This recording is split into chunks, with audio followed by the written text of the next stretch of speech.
Good day. Thank you for standing by. Welcome to Eaton's first quarter 2025 earnings conference call. At this time, all participants are in a listen-only mode. After the speaker's presentation, there will be a question-and-answer session. To ask a question during the session, you will need to press star 11 on your telephone. You will then hear an automated message advising your hand is raised. Please note that today's conference is being recorded. I will now hand the conference over to your speaker host, Yan Jin, Senior Vice President of Investor Relations. Please go ahead. Hey, good morning. Thank you all for joining us for Eaton's first quarter 2025 earnings call. With me today are Craig Arnold, our Chairman and CEO, Paulo Ruiz, President and Chief Operating Officer, and Olivier Leonetti, Executive Vice President and Chief Financial Officer. Our agenda today includes the opening remarks by Paulo. Then he will turn it over to Olivier, who will highlight the company's performance in the first quarter. As we have done our past calls, we'll be taking questions at the end of Paulo's closing commentary. The press release and the presentation we'll go through today have been posted on our website. This presentation includes adjusted earnings per share, free cash flow, and other non-GAAP measures. They're reconciled in the appendix. A webcast of this call is accessible on our website and will be available for replay. I would like to remind you that our commentary today will include statements related to the expected future results of the company and are therefore forward-looking statements. Our actual results may differ materially from our forecasted projection due to a wide range of risks and uncertainties that are described in our earnings release and the presentation. With that, I will turn it over to Paulo. Thanks, Yan. Before we begin, I just want to take a minute to acknowledge Craig Arnold as he prepares to retire at the end of this month. For his incredible leadership over the past 25 years at Eaton, but especially during the 9 years as Chairman and CEO, his focus on fostering a values-based culture, strong attention to ethics, and commitment to high standards have laid a very strong foundation for our growth. And the action he's taken to transform our portfolio have positioned us for faster growth, higher margins, and better earnings consistency. So under Craig's strategic guidance, we have consistently delivered strong shareholder returns, with our stock value rising from $61.65 on June 1st, 2016, to $294.37 as per April 30th, 2025. So thank you, Craig, for your strong leadership and the legacy you leave us with. I'm really excited and energized to be leading Eaton at such an electrifying time. On that note, let's get into the results. We'll start with some highlights on the quarter in which we've delivered another strong set of results to start the year. We generated Q1 record adjusted EPS of $2.72, up 13% from the prior year. Organic growth accelerated to 9% from 6% in the prior quarter, with particular strength in Electrical Americas, Aerospace, and Electrical Global. And we also delivered Q1 record segment margins of 23.9%, which was in line with our guidance and expectations. Meanwhile, market activity remained strong and orders remained at a very high dollar value. Total company orders increased 3% versus prior quarter. And as a result, total Eaton book-to-bill ratio at 1.1, with backlog growth year over year and sequentially. With a strong start of the year, robust backlog, and strong secular trends, we are set up to deliver another year of differentiating results while we navigate through an increasingly dynamic environment. While I will go into the details on the full-year outlook, at the high level, we are raising our expectations for organic growth and reaffirming our adjusted EPS, cash flow, and share repurchases. Turning to page 4 now, we present this chart at our annual investor conference in March. It provides an overview of the 8 end markets we play in and the mega trends driving a generational growth opportunity for us. Few companies have the opportunity that is in front of us right now, with multiple paths to our growth. And we remain very confident in the long-term market growth prospects for our end markets. Now turning to slide 5, allow me to quickly touch on Fibrebond, an acquisition we announced at the annual investor conference and which we closed on April 1st this year. Fibrebond is the right asset at the right time. Data center players are increasingly focused on capital efficiency and deployment speed to improve their competitiveness. Fibrebond's innovative and customer-focused businesses positions Eaton as one-stop shop to rapidly deploy power where it's needed. By deploying outdoor modular power enclosures, data center customers can also expand their IT area and generate more revenue per square foot inside the data center. In data center markets, we continue to see construction starts and put in place construction showing strong growth. U.S. data center construction backlog now stands at 9 years based on the 2024 build rates, up from the 7 years of backlog we spoke about last quarter. And we are also seeing strong activity in EMEA and APAC, as well as regional and regulatory policies drive data center build out globally. Okay, and now you'll turn over to Olivier for the financial results. Thanks, Paulo. I'll start by providing a brief summary of Q1 results. We posted 9% organic sales, well above our guidance range, driven by broad strength in many of our end markets. We generated record quarterly revenue of $6.4 billion, an expanded margin of 80 basis points to 23.9%. Adjusted EPS of $2.72 increased 13% from a strong start to the year, above the midpoint of our guidance. Now let's move to the segment details. On slide 7, we highlight the Electrical Americas segment. Once again, the business executed at a high level and delivered another record quarter. Organic sales growth accelerated to 13%, driven primarily by strength in data center and utility end markets. Operating margin of 30% was up 80 basis points versus the prior year, benefiting primarily from higher sales. Orders from a dollar perspective remained at a high level.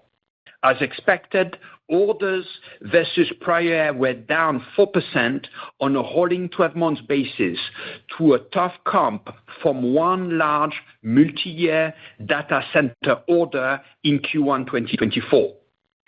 Excluding this lumpiness, orders for the segment were up 4% on a rolling 12-month basis, and data center orders were up 11% on the same basis.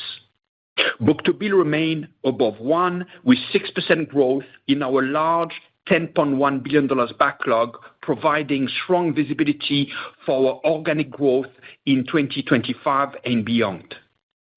Our major project negotiations pipeline in Q1 was up 18% versus the prior quarter, remaining at a high level, up 168% since Q1 2023. As Paulo discussed, we closed the acquisition of Fibrebond on April 1st. The next page summarizes the results of our Electrical Global segment. Organic growth accelerated from 5.5% last quarter to 9% this quarter, partially offset by 2% FX headwind, with strength in data center, machine OEM, and utilities end markets. We saw continued strength in APAC and a recovery in EMEA, with both regions posting double-digit organic growth. Operating margin of 18.6% was up 30 basis points over prior year, driven primarily by sales growth and operating efficiencies. Orders were flat on a rolling 12-month basis, with double-digit order growth in APAC. On a sequential basis, we saw an inflection in our quarterly orders, up mid-teens in EMEA and GIS, up double digits, and APAC up more than 30%. Backlog increased 5% over prior year and 6% sequentially, while book-to-bill remained strong above 1 on a rolling 12-month basis. Before moving to our industrial businesses, I'd like to briefly recap the combined electrical segments. For Q1, we posted organic growth of 11% and segment margin of 26.1%, which was up 80 basis points over prior year. On a rolling 12-month basis, orders were down 2%, and our book-to-bill ratio for electrical sector remains above 1. We remain confident in our positioning for continued growth with strong margins in our overall electrical business. Page 9 highlights our aerospace segment. Organic growth accelerated to 13%, resulting in all-time record sales. We had growth in all end markets and particular strength in military aftermarket, commercial aftermarket, and military OEM. Operating margin was strong at 23.1%. On a rolling 12-month basis, orders increased 14%, up 10% from the prior quarter, with particular strength in military OEM and commercial aftermarket. On a rolling 12-month basis, our book-to-bill for our aerospace segment remains strong at 1.1 and resulted in backlog increase of 16% year-over-year and 5% sequentially. We are very encouraged by the strong results from the aerospace team this quarter. Moving to our vehicle segment on page 10.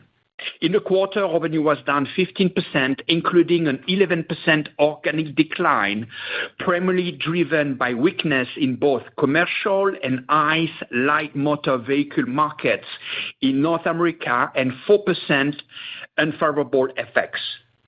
Despite top-line weakness, the team managed to deliver strong margins of 15.5% with a decremental of less than 20%. On page 11, we show results of our e-mobility business. Revenue increased 2% with 3% organic, partially offset by 1% unfavorable FX. Operating margins were flat to prior year, which continues to include investments for our growth programs. We are seeing an expanding opportunity pipeline as customers are redesigning vehicles for lower cost and improved efficiencies. Now, I will pass it back to Paulo to go over our market assumptions and guidance. Thanks, Olivier. Before we walk through the details of our end market assumptions and guide, I just want to address the uncertainties arising from the dynamic global trade environment. We'll fully compensate for the tariff impact through the actions described on this chart. We have maintained a localized sourcing and manufacturing strategy globally for a long time, and as you know, we've recently announced large investments to increase our manufacturing presence in the U.S. Those decisions are helping us being even more resilient to the trade impacts the world is experiencing. It's also important to highlight that following COVID, we have spent the last couple of years introducing additional flexibility, resiliency, and digital tools into our supply chains. Many of those actions noted on this slide are aligned to our long-term strategy, and it will take time to fully be implemented as the global landscape continues to evolve. But that's the way we run the company today. In the meantime, we have also implemented our proven playbook to control costs and limit discretionary spending. And we have and will continue to take the necessary commercial actions to offset the impact of tariffs. In dynamic markets like this, we rely on the strong Eaton culture and value of our strategic relationships with customers and suppliers so we can minimize disruption. Now, we are shifting our attention to 2025. On page 13, we have our latest view on the end market growth expectations. We continue to see growth across most of our end markets with few adjustments to our assumptions, which are highlighted on the slide. In aggregate, broad market growth is similar to the view we shared last quarter, and we are confident in our ability to outgrow the market as we outline in our increased growth guidance. On the plus side, we are raising the defense aerospace to solid growth based on momentum we are seeing with the increased government spending. However, we now expect slightly lower growth in electric vehicles with solid growth instead of strong double-digit growth. And we have also lowered our forecast for internal combustion engine light vehicles from slight growth to slight decline. While we acknowledge the current economic uncertainties, we remain confident that our portfolio of businesses and end markets will enable Eaton to continue to deliver differentiated growth. Moving now to page 14, we have our updated guidance for 2025 and Q2. One of the things we pride ourselves on here at Eaton is our ability to plan for and navigate through headwinds. Our healthy and diverse end markets, combined with our large backlog, continue to provide premium visibility to support our businesses. Our teams always target high internal plans, as you know, providing greater line of sight to additional opportunities to hedge against potential pockets of weaker growth. We are raising the 2025 organic growth outlook by 50 basis points to a range of 7.5 to 9.5%. We are reaffirming our adjusted EPS guidance. For 2025, we reconfirm our adjusted EPS range of $11.80 to $12.20. The $12 midpoint represents 11% growth in adjusted EPS over the prior year. We are also reaffirming our cash flow and share repurchase expectations for the year, and we provide the guidance for Q2 on this page. This reflects the net impact of the announced tariffs and assumes the current 90-day pause on reciprocal tariffs will persist to the end of the year. On the next page, we have the balance of our guidance for organic growth and operating margin. The high organic growth outlook includes increasing the Electrical Americas guidance by 150 basis points to a range of 12 to 14% growth. Meanwhile, we are decreasing vehicle growth by 350 basis points to a range of minus 5.5 to minus 3.5%, which reflects the weaknesses in the light motor vehicles. For segment margins, our guidance range of 24% to 24.4% is 40 basis points lower than the prior guide. Our guidance reflects the impact to margins from our commercial actions, offsetting the impact of tariffs on a dollar-for-dollar basis. As such, we are lowering the 2025 outlook for Electrical Americas by 80 basis points and in vehicle by 200 basis points. And I will close with a quick summary on page 16. We are in the right markets, and the identified mega trends are creating some of the biggest opportunities we have seen in our lifetime. The growth opportunities are everywhere. We had a very strong start of the year, but there's still a lot for us to go do. We've discussed before, high standards are deeply instilled in our culture, and we remain focused on delivering our commitments, and we are prepared to weather any uncertainty ahead. So with that, I will open up for your questions. Hey, thanks, Paulo, for the Q&A today. Guys, please limit your opportunity to just one question and then follow up. Thanks in advance for your cooperation. With that, I will turn it over to the operator to give you guys an instruction. Thank you. Ladies and gentlemen, to ask a question, you will need to press star 11 on your telephone and wait for your name to be announced. To withdraw your question, simply press star 11 again. Please stand by while we compile the Q&A roster. The first question coming from the line of Chris Snyder with Morgan Stanley. Your line is now open. Thank you. And just want to say congrats to Craig. 5Xing the market cap of a 100-year-old company is pretty incredible. So best of luck going forward. For my question, I wanted to ask on data center, given all the market focus there. Could you just provide some color on Q1 performance? And then, the comps are really tough, obviously, in data center this year. I think you guys had 45% organic growth last year and 75% order growth. So what should we expect for data center the rest of the year as well? Thank you. Thanks, Chris, for the question. Well, we remain very excited about this market. We shared during our Investor Day last month because the fundamentals are there, right? Remain very strong on the marketplace. And our business did really, really well in Q1, actually very strong double-digit growth versus last year, actually stronger the 45% that we shared with you in our last discussion. So we are really proud of the team performance there. In terms of the look forward, we expect orders to be at the high level of negotiation activity we have. And as discussed before, right, we also really excited about the Fibrebond acquisition because it's a timely one when data center operators are rethinking about their designs and how to move quicker in executing on their backlogs and how to make more revenue out of the every square foot inside the data center. So we're really excited about that. So we remain bullish. The business is going well, and this is a key focus for us moving forward.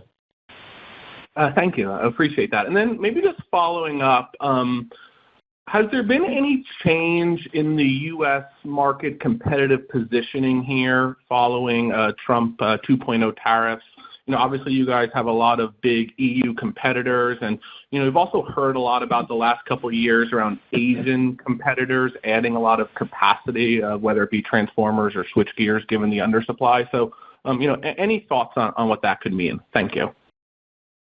Yeah, no, thanks for the question. Again, very, very important one. It's no surprise for anyone. You know that we are by far the biggest player in the U.S. in terms of our footprint historically, but also that we made record announcements in terms of expanding that footprint and that capacity starting already last year. So we have a head start. We had a head start, and all those projects are undergoing gradually. And I think we feel really good about that position, the head start we had. I would say this in terms of the competitive advantages we have. We do a lot in the U.S., so we depend very little on the external world to serve this big market here. But also globally, our other businesses in Europe and Asia, they don't depend on the U.S. Some other competitors we have, they serve the U.S. out of Europe. We don't have that. We have a local for local, I'd say, strategy and implementation. So on that, although I'm not advocating for tariffs here, but on that is a positive effect for Eaton's competitiveness. Thank you, Paulo. Appreciate that. Thank you. Thank you. The next question coming from the line of Andrew Obin from Bank of America. Your line is now open. Yes, good morning, and congratulations to Craig. What a run. Thanks, Andrew. Appreciate that. And now I'll turn over to Paulo. So first question on Electrical Americas order outlook. Look, you had a tough comp in the first quarter, but how should we think about your Electrical Americas orders going forward for the balance of 25? Okay. Thanks, Andrew, for the question. You know, I would say this. We should expect the orders to remain strong at the dollar value. And based on the record backlogs we have and the visibility into 2025, we feel good about Electrical Americas, performance and execution. And that's why we raised our guidance for the full year in terms of growth. As we discussed before, and you pointed out, those orders can be lumpy, especially when you have a very large multi-year order in a single quarter. So it's also important for us to track the pipeline in terms of negotiations. So I would say our negotiation pipeline remains very strong, similar to past quarters. And to give you a little more color, since the last time we met for earnings, we see sequential momentum, and the sequential momentum is about 18% higher than last quarter. And I give you more detail inside this because we really work really hard on this pipeline with our team. So for larger businesses, think about data centers and think about industrial, both up, data centers 18% up, industrial over 40% up. We also have increases in smaller businesses in terms of healthcare, education, water, wastewater, et cetera. And on the flip side, to be balanced here and give you a big balanced view, the only markets we see decline in negotiation pipeline are in commercial buildings and transportation, but they are smaller than the other markets before, and they are down around 20%. So overall, the number is 18% up, so that gives strong confidence in our future order pipeline. And to complement, Andrew, you saw the guide. ESA at the midpoint is going to grow at 13% in revenue, and we expect for the company and ESA included, our book-to-bill to be over 1. Okay. Thank you. And just to follow up on the Electrical Americas, so maybe first quarter utilities performance, we attended DistribuTech several weeks ago. That seemed to be pretty optimistic, and your utility business has continued to post strong revenue growth over the last several years. So, can you give us some color about your performance in the first quarter? Thank you. Yeah. Well, as we shared in our Investor Day, this is another market that we have very strong growth potential. We feel really good about utilities. We highlighted that in March. So I think here, again, the teams are doing a fantastic job, not only in North America, as you mentioned, but globally. And I would say this, if we were already very well positioned with our very, very vast and comprehensive portfolio, we're going to be even more prepared as we continue to invest in leading technology. So we have a full commitment here to this end market. And I said before as well, we have a differentiated portfolio, not a commoditized utility portfolio. That's why our performance is differentiated here. So to give you some color on the development year over year, our whole electrical business globally for the electrical sector grew mid-teens over last year, which is a very strong performance, with high single digit in global and high teens in America. So very, very strong performance. Thank you. Thank you.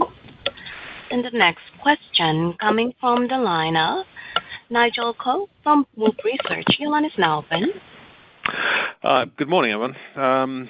Thanks for the question. So, Electrical Global has been lagging, but had a nice acceleration this quarter, 9% organic growth and pretty strong orders. I think you called out APAC orders up 30%, and machine OEM also up, I think, double digits. So just curious, just a bit more color in terms of what you're seeing in those two verticals. Yeah, no, thanks for the question, Nigel. We had a very strong performance in global this quarter. You saw the growth around 9%. And if you look at individual businesses, APAC, fantastic performance, mid-teens, and also low double digits for EMEA. So very good story here. What we're seeing in terms of the market development, utility markets are on fire globally, as I said before. Data center markets really strong as well over the globe. And then for the short cycle businesses, we see MOEM as stabilizing and start to grow again. And resi is the market there where we don't see recovery globally. So that provides a good picture, but I'm glad to see the results. I think you pointed out, you all, the analysts and investors, that we had opportunities in improving our aerospace and our Electrical Global businesses. And although there is a ton for us to go do, for me to go do, I'm encouraged by the green shoots we start to see here with the teams. That's great. And Paolo, it looks like you're leaning out the slide pack. There's a few slides that are missing from what we normally see. So I'm just curious, the mega project slide has always garnered a lot of attention. So I'm just curious, what you're seeing on mega projects in the U.S. I think the last time we saw that slide is about $1.7 trillion, about, I think 17% had kind of been tendered. So just a mark-to-market there would be helpful. No, thanks for the question. Now, in retrospect, I think I should have added that slide back on. I give you the information. We track that very rigorously. So in Q1 was another strong quarter for announcements, actually 42 projects, and in dollar amounts, $169 billion. So very, very high announcement rate, over 40% versus last year. And if you look back, we did that exercise here with our leadership team. If you look back, the announcement rate monthly increased to $57 billion. So again, very impressive set of numbers. And then you think about starts, most of those projects haven't started. It's just 15% of them started. So the message we always emphasize, we're going to continue to emphasize, is of a long tail of businesses coming into the U.S. from those mega projects. And in terms of starts, Dodge data, Dodge forecast sees that there will be around $300 billion in starts for this year versus $135 billion last year. So even if we don't believe all those projects will start as planned, there's plenty of room to show still strong growth year over year. We're tracking, Nigel, also, you do too, the level of cancellation, and we haven't seen any change. It's still in the 11% range.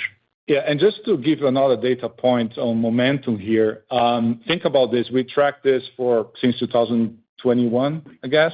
Yep. And we booked little less than $2 billion, let's say, in orders from those projects.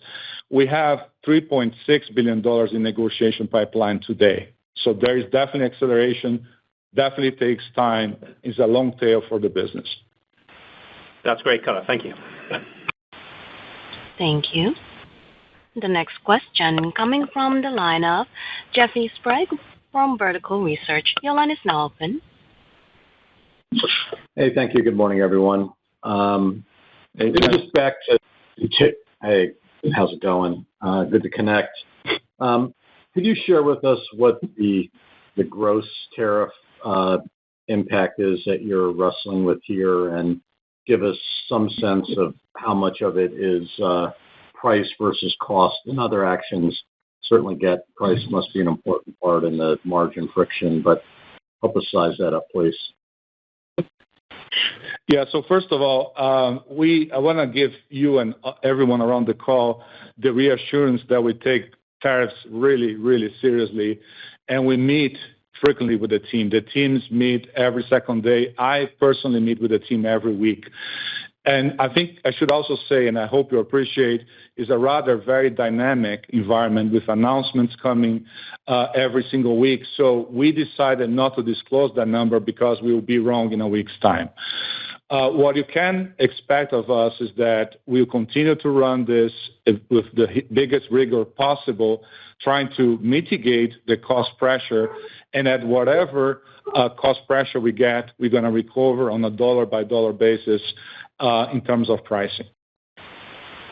Maybe, Olivier, if you want to add some color. No, I mean, we had a slide on this. We're going to use three levers. It's quite intuitive. One, we're going to manage our cost. Two, we're going to implement supply chain actions. And three, pricing will be one of the elements. So the three levers would be at play for us to mitigate on a dollar-by-dollar basis the impact of tariff. Now, we will see how the tariff evolves. We expect over time to recover from a margin standpoint, but not this year. Understood. Okay, and then maybe as a separate question, not a follow-up per se, but Paula, you mentioned, kind of the focus on global, right? That's one of your to-do list items here as you step into the leadership role. Obviously, nice to just see this market tailwind starting to kick into gear, but how quickly can you sort of action, kind of organic initiatives there, or start to tuck in with some of the bolt-ons that you must be thinking about to kind of round out your position in some of these growth verticals internationally? Yeah, so thanks for the question. So I think there are many elements to Global's improvement, and most, if not all of them, are also applicable to aerospace. First of all, operationally, we can do better based on the business we already have in hands, and we are working on that. Strong leadership in place, support of the whole company. So that's something that is in our full control. It's self-help. The other element is about the portfolio. We have an organic strategy. We are dealing with this new environment of project business. We decided to invest in Dubai. We launched that. We broke ground. And here, not only are we investing for the region in terms of being a player to produce locally so we can win more business in this very fast-growing market, but we're also going to have a front-end group of engineers developing project business for the overall region, not only for the Middle East. So that's something that we are committed to do, and we are doing it. So it's part of the organic play. If you look at the rest of the global segment, it's no surprise to you that the GIS business continues to perform well, but the market has been flattish over time. So we have opportunity as well on that side of the business to come back up if you follow other competitors in the same space. So we have that in our favor. And then I think the strategy that the Asian team implemented over the years through JVs has proven to be the right one because they're consistently beating the competitors locally and growing double digits in an environment like this is a testament to the leadership of our leaders down there. So there's a bit of execution. There is a lot of leadership and discussion around organic growth we can do, and we are not close to the right deals if they pop up, but we don't depend on them for near future and for a long-term plan. Great. Thank you, Paulo. Best of luck, Craig. Thank you. Appreciate it. Thank you. Next question coming from the line of Nicole DeBlase from Deutsche Bank. Your line is now open. Yeah, thanks. Good morning, guys. And Craig, congrats on your retirement.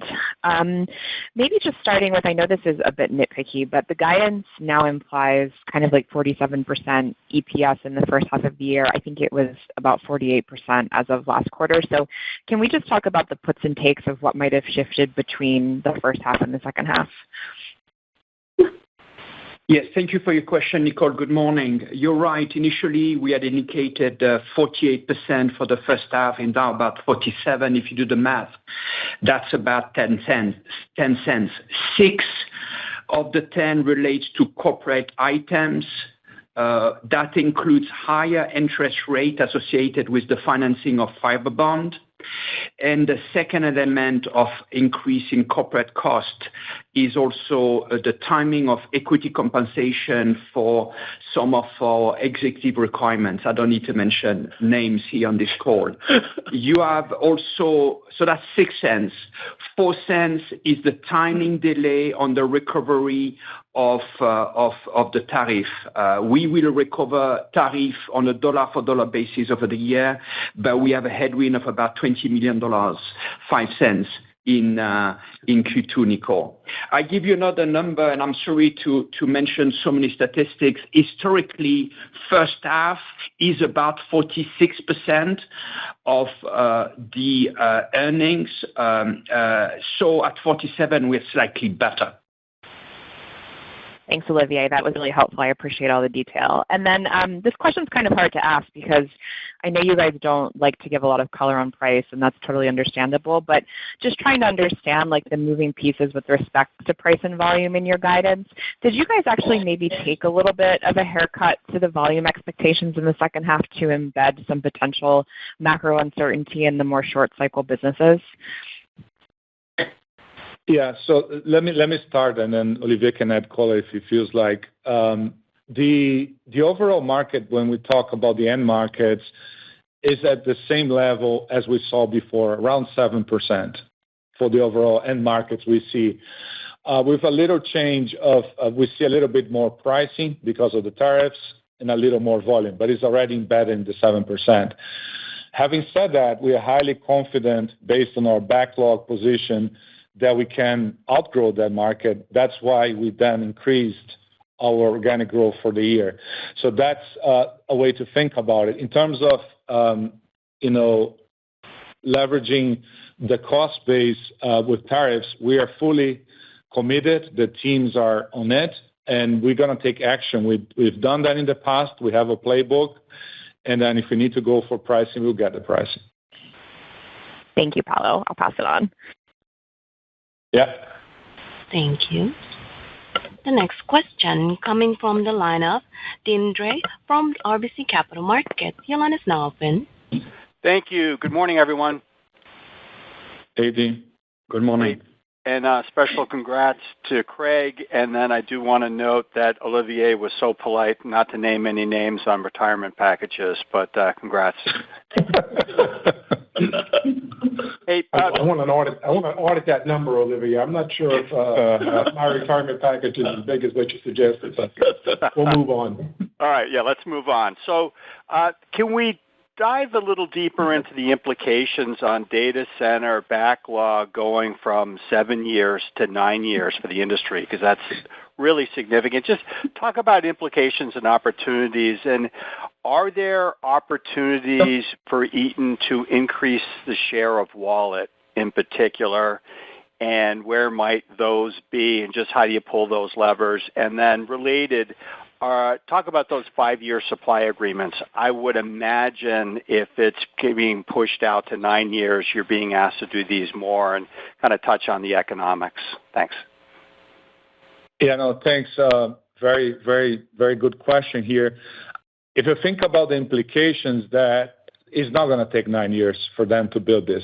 The industry will continue to find ways to build faster and to get things done in a more, I'd say, productive and competitive way. So what you should expect is that modular solutions in the likes of the JV we made in Europe, but also the acquisition we made with Fiberbond in North America, are to be more relevant. One, because you take a lot of engineering requirement away from the data center operators, is largely used already today by multi-tenant data center builders, and with very much interest from hyperscalers to adapt as well. So this is one big conclusion we can derive from. Another one is that data center operators and investors are much more open for solution discussions with providers like Eaton that have a very broad portfolio and that can sit on the table and help them make their designs better. So we welcome that. We are by far the company that keeps investing this the most, and we are hiring also experts that can have this dialogue in the designs of our customers and how to accelerate their produce. The other part of it is not only about speed, it's about efficiency of capital. Think about making best returns out of the dollar, not only because of timing. And then, again, we're going to talk about removing equipment from inside the data center so they can have more revenue from the racks. Again, we are there. We are at the table. We are discussing with our biggest customers in how to help them. So there are consequences, and I think they are positive for Eaton. And the 5-year supply agreements?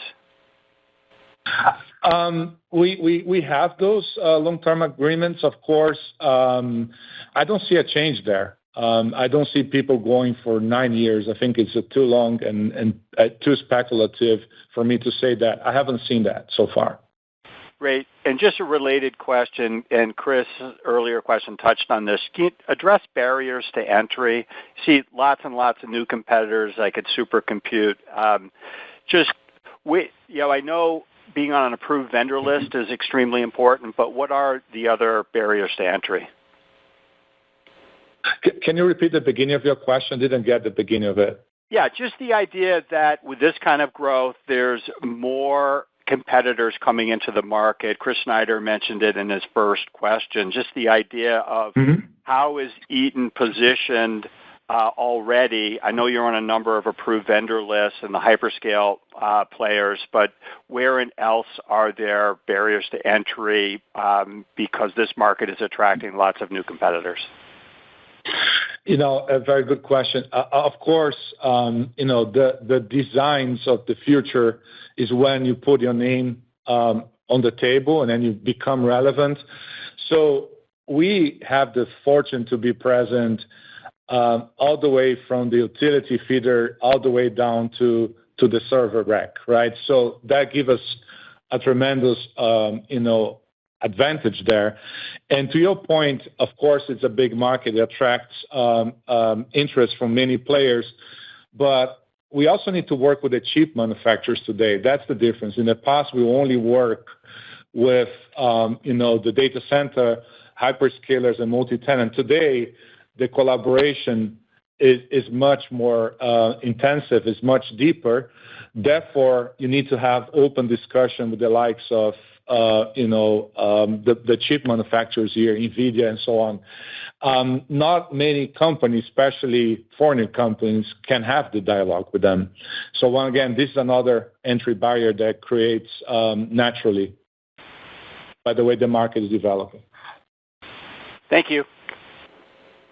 Thank you. The next question coming from the line of Joe Ritchie from Goldman Sachs. Your line is now open. Thanks. Good morning, guys. And Good morning. And congratulations, Craig. Yeah. So thanks, Joe. Appreciate it. My first question. I know that you don't want to give the exact tariff impact, and there's a couple of ways to maybe just parse this out. But if I take a look at just the change in your segment margins in the two segments, Electrical Americas and in Vehicle, it's like roughly $150 million impact for given based on the original guidance versus this guidance. And I fully appreciate that the vehicle markets are a little bit worse, but that doesn't fully explain it. And so I'm trying to understand, like, maybe even outside of the one-for-one tariff and pricing impact, what else? Has anything else really changed on the margins, fully recognizing that vehicles probably gotten a little bit worse? Joe, if you were to look, we haven't changed our guide, so 12 cents at the midpoint of EPS. If Fiberbond is neutral from an EPS standpoint, you have to conclude that tariffs are neutral from a dollar standpoint as well. We have said this. Largely, the guide, excluding tariff and Fiberbond, isn't changed relative to what we had at the start of the year. You could then give a bit of you could size a bit what is going on through the P&L with what I've just said. Largely unchanged, prior Fiberbond and the impact of tariff on the P&L, top and bottom line. Okay. All right. Thanks. And I'll walk through some of the math maybe offline, but then also just on the change that you guys have on the top line. So some of it sounds like better growth.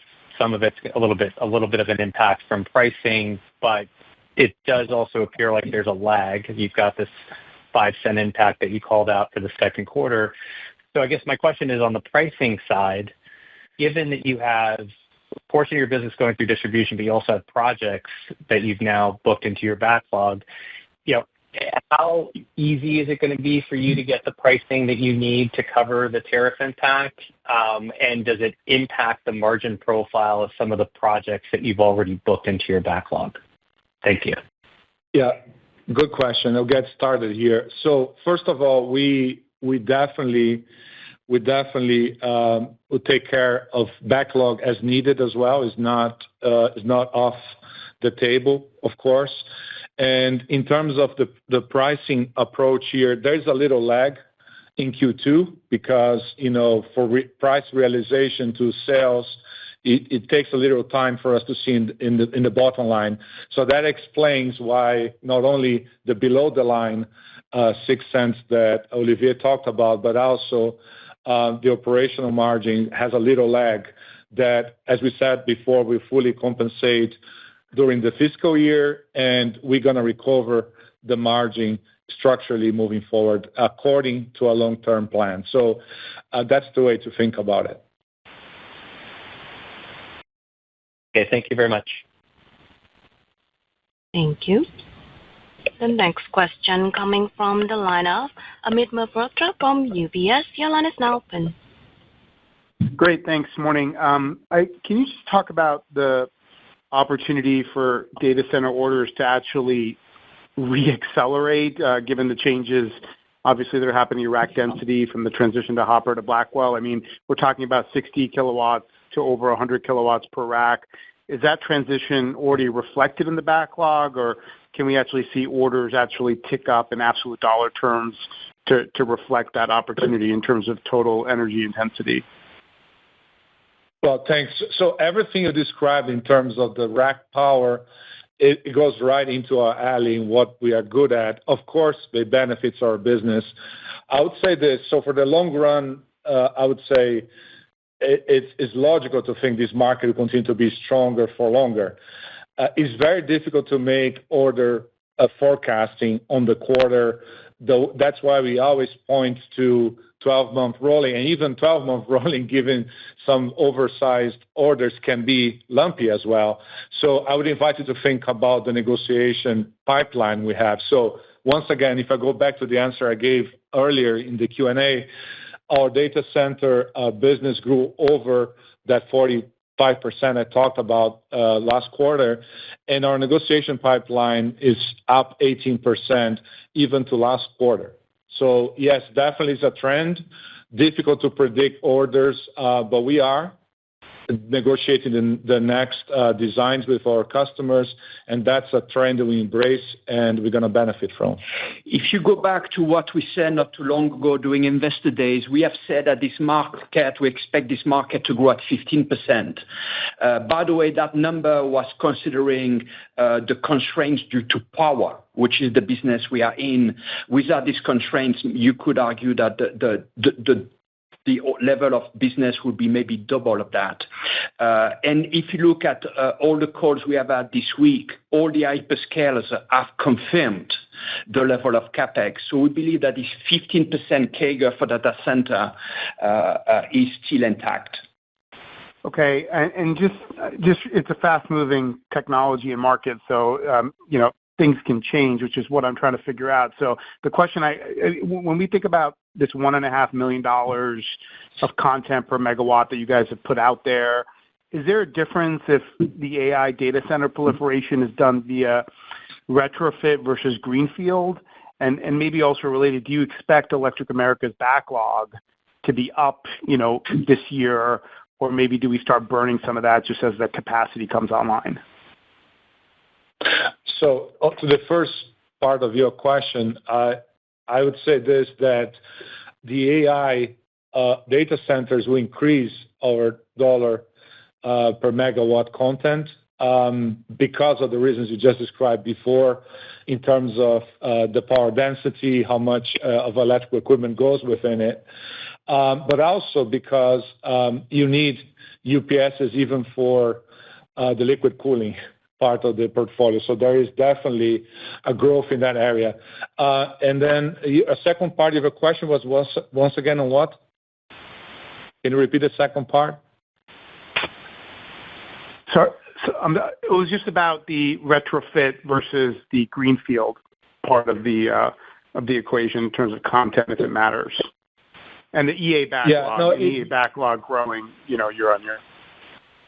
Okay, that's the part I was missing, the backlog. So on the retrofit versus new builds, we try to find solutions for our customers that it's modular. So think about building blocks that will feel and look the same, whether you're doing inference or whether you're doing training AI. So and we are working on that very closely. When we get these designs done with customers, then it becomes a very good opportunity for us to do retrofit. So it's not a disconnected effort. It's a very well-connected effort. To your question on the backlogs for Electrical Americas, we again, it's difficult to predict order development, but we see that our book-to-bill will continue to be above 1. That's what we are aiming for. Wonderful. Thank you. Have a good weekend. Appreciate it. Same to you. Thank you. Next question coming from the line of Tim Sun from Raymond James. Your line is now open. Oh, great. Thank you. Just going back to the electrical global discussion earlier, and nice to see maybe we've got some tailwinds there from an organic growth perspective. I'm just thinking about the implications for profitability. I think since that the restructuring has been underway, there's been just over $100 million of restructuring charges that segment has incurred. So how should we think about kind of the timing and the realization of some of the associated savings in that particular business? So the improvement of the margin in our global business has been a focus for the management team, and that's why we have most of the restructuring targeted at this business. We see the second half being impacted by restructuring programs more than the first half, indeed. Meaning the savings with that, or I'm sorry. Both the impact of the program and the associated savings. Correct. Got it. Okay. All right. And then maybe, Olivier, while you have the mic, just a comment on cash conversion. And specifically, I'm just obviously there's a typical seasonality in terms of your cash collection, but the day sales outstanding did seem to kind of jump out. And I'm just curious if that's a reflection, or should we think about, as you're doing more and more business with some of the hyperscalers, does that have an implication in terms of ultimate collections, or is there something else going on there? Thank you. No, if you look at the performance of the cash in the quarter, the big variable impacting our cash was actually inventory, and that was intentional. We build, like other companies, we build inventory to manage tariff. That was about 4 days, give or take, of inventory. It's about $150 million. And the inventory was built in parts which are going to be more targeted by tariff. We haven't changed our free cash flow guide for the year. And to answer to your question on DSO, DSO should be relatively flat year-on-year, nothing specific going on. You could have a phasing in a quarter because how the sales are phased in a particular quarter, but nothing happening on DSO. It's an inventory story. Okay, very helpful. Thank you, sir. Thank you. Thank you. And the next question coming from the line of Scott Davis from Melius Research. Your line is now open. Hey, good morning, guys. Morning. I think most of the questions have been asked that are relevant, but I wanted to back up a little bit and just talk about lead times and your own capacity in the context of where are we now? I mean, I'm sure transformers are still a pretty long ways out, maybe even still, 23, 24 months. But as far as the rest of your offering, are we back to normalized lead times for the most part? No, so we are not back to normal. We see improvement in our lead times. Think about 20 to 25%, depending on the product line. But we keep pretty loaded. In terms of the investment and the capacity, to the first part of your question, we said before that we don't have 1 or 2 projects. We have 24 of projects happening. So think about expansions. They're already in play. And that is supporting the print that Electrical Americas team could put on the table, right? Strong 13% growth. And a vast majority, if not all, is volume, right? It's not very little pricing today on that. So that starts to show. Nevertheless, we continue to invest. We have projects in early stages.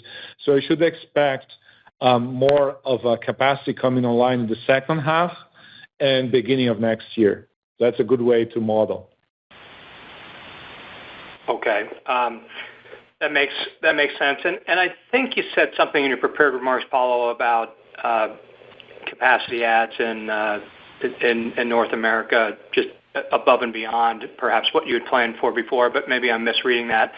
Can you comment, are you actually accelerating some plans to build local to local in light of the tariff announcements, or is that, am I overreading that?